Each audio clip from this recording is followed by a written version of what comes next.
Hello, Gemini. Ito yung reading mo for the second week of September.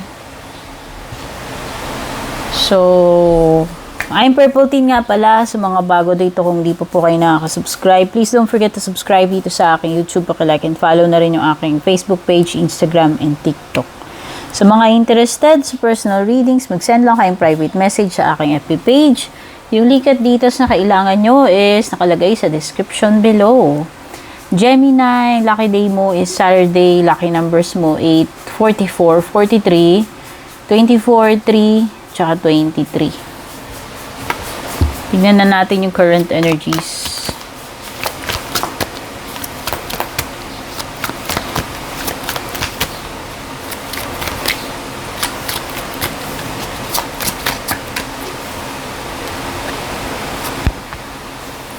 Seven of Cups.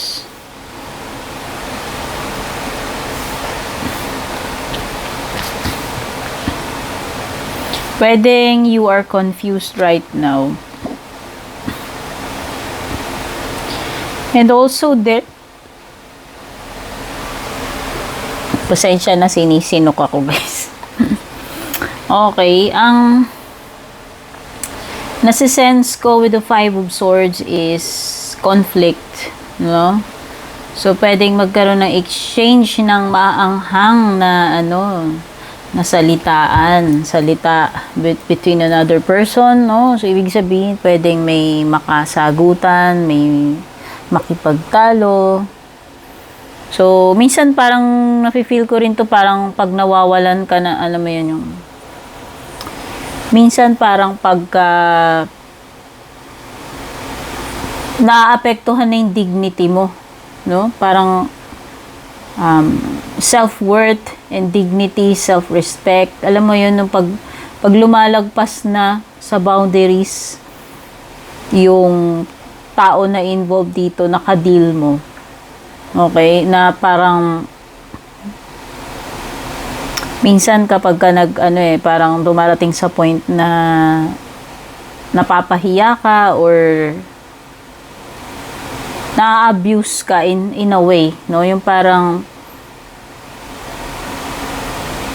minsan lumilitaw din to pagka nawawala yung self-worth mo, yung sense of self-worth at saka yung dinidisrespect, no? And nakakatanggap ka ng mga masasakit na salita or parang ina-attack ka verbally, no? Pwedeng emotionally or verbally.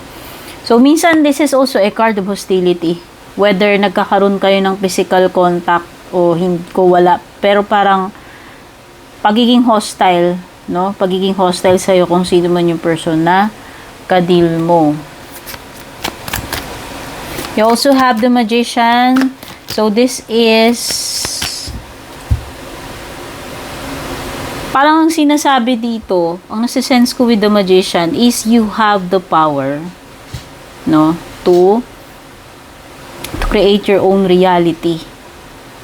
Okay, so kung feeling mo hindi mo kayang gawin yung isang bagay, this is a reminder to you, Gemini, na you have the power to create magic, miracles, and to manifest lahat ng bagay na nananaisin mo, gugustuhin mo, is nasa sayong kamay, no? Ibig sabihin, ikaw yung may power na bigyan ng buhay yung isang project, yung isang bagay na yan, no?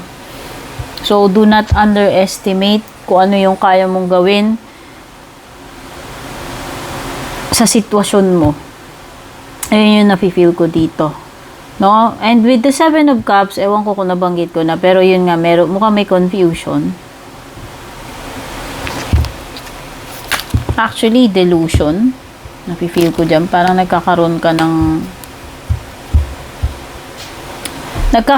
ka kasi dito na parang yung mindset mo ba na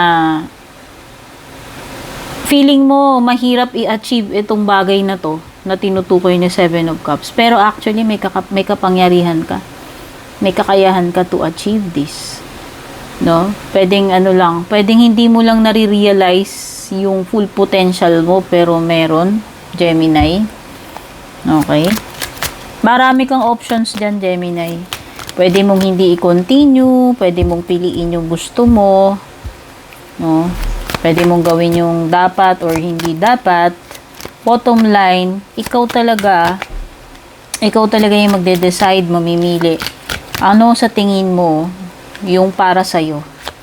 Hindi na pinag-uusapan dyan yung question ng ano ba yung pinakamabuti. Depende na kasi sa'yo eh. Ano ba talaga yung pipiliin mo? Sa tingin mo ba, pipiliin mo yung inuudyok ng puso mo o yung tamang gagawin? Depende na sa'yo. No? Pero yun nga sinasabi ko. May kapangyarihan ka na mangyari yung gusto mo mangyari. Depende na yan sa'yo. Ikaw ang mag-i-initiate.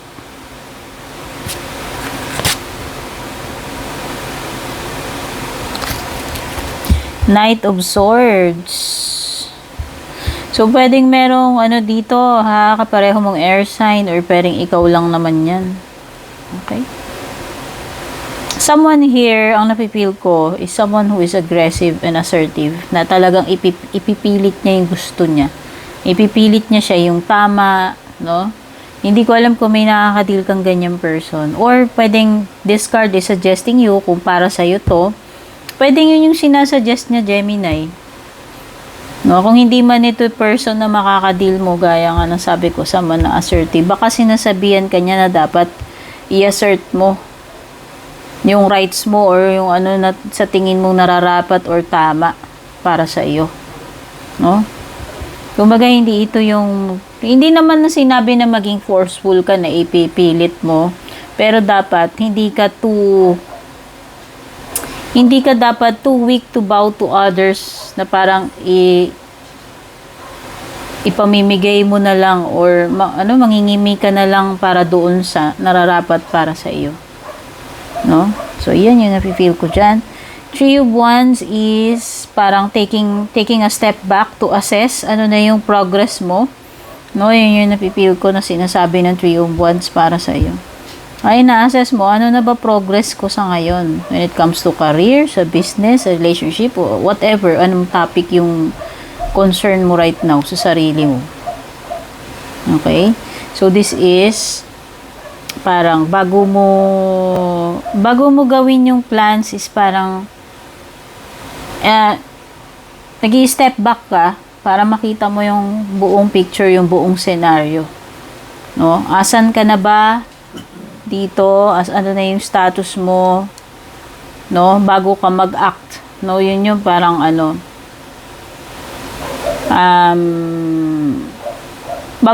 kumbaga bago mo i-roll out yung mga plans mo, titignan mo muna, i-assess mo, ano na ba meron ngayon, ano na yung current progress, yan.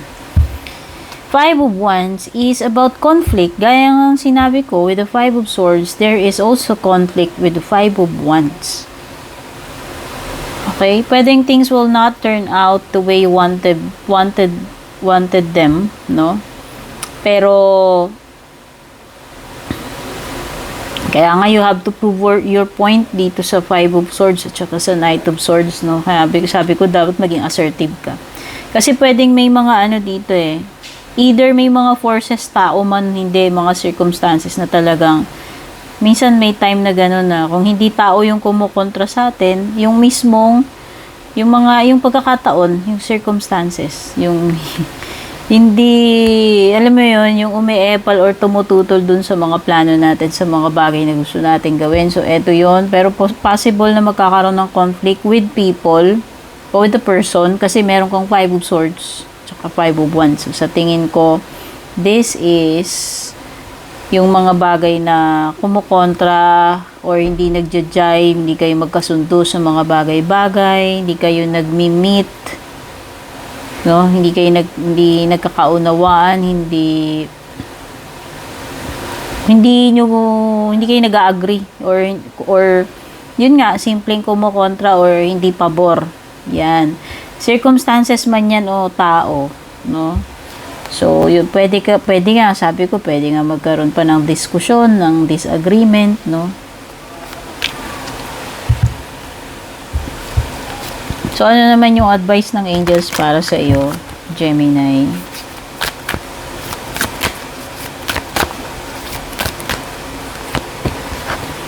Inspiration.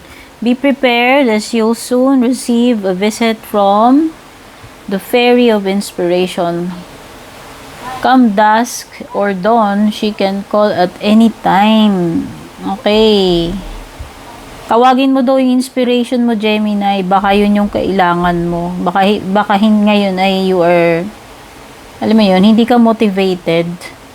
So, yan, kailangan ng inspiration, syempre, ng drive para, alam mo yun, magkaroon ka ng gana na gawin yung mga dapat mong gawin.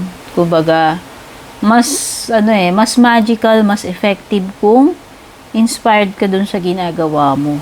Yan, so, kailangan mo humugot ng inspirasyon. Ano yung paghuhugutan mo ng inspiration?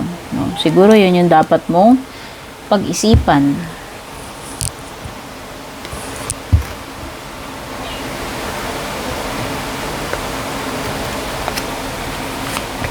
Meron kang psychic ability. Trust your intuition daw, Gemini. Ayan. So, pwedeng malakas yung instincts mo, yung gut feelings mo, inner voice, no? Trust mo kung ano yung mga very strong na pakiramdam mo right now, no? Yan yung gawin mong guide. February, so mukhang may importanteng kaganapan ng February, Gemini.